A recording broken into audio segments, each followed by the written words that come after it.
मोहानी जी जो हैं यहाँ के मतलब जो है यहीं के पैदा हुए हैं और यहाँ से उन्होंने हिंदुस्तान के मतलब आज़ादी में इनकलाब का नारा उन्होंने दिया था, जो आज जो है जो मतलब वो है इनकलाब का नारा, नहीं तो ये एक ही शासन चलता। ये हज़रत मोहानी की देन है। उन्होंने अपना सब जो है योगदान दिया आज़ादी के नाम पर। जेल भी गए कई बार और उन्होंने जेल में शायर भी कहा था, तुम मुझे यसीर करो या मेरी जुबा काटो, मेरे ख्याल को बीड़ी पिन्हा नहीं सकते। ये उन्होंने अपना शायर कहा था जेल में। क्या सीख लेने की ज़रूरत है मोहानी जी से? मोहानी जी के रास्ते पर चलें तो बहुत सीखने को मिलेगा, लेकिन आजकल आदमी है कि अपनी ही देख रहा है। मोहानी जी तो अच्छा कर गए थे, जो आज हिंदुस्तान में जो है वो जिंदा है, नहीं तो वो भी ख़त्म था। मोहानी जी एक बहुत बड़ी शख्सियत थे और वो अल्लाह वाले थे। एक तरफा तमाशा है हसरत की तबीयत भी, है मश्क सुखन जारी चक्की की मशक्क़त भी।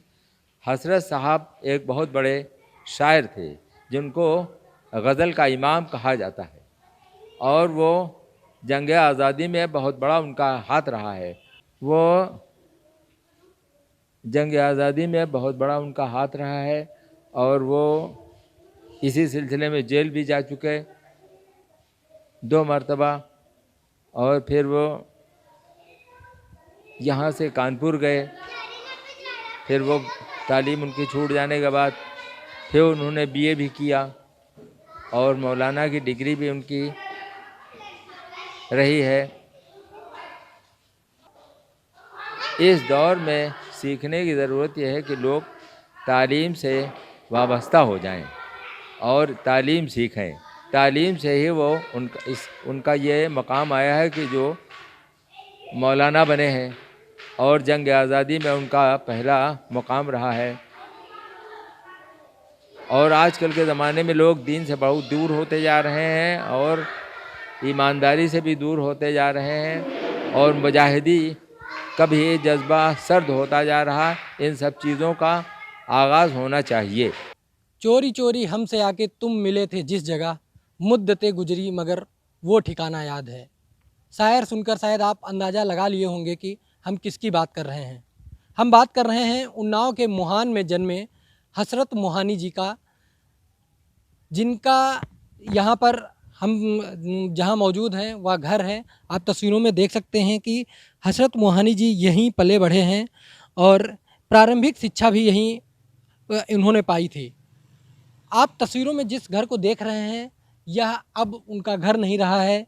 यहाँ मोहान के लोगों ने उनकी याद में एक मदरसा बना दिया है। इस मदरसे में बच्चों को शिक्षा दी जा रही है। उसी काम के सहारे हसरत मोहानी जी को याद किया जा रहा है।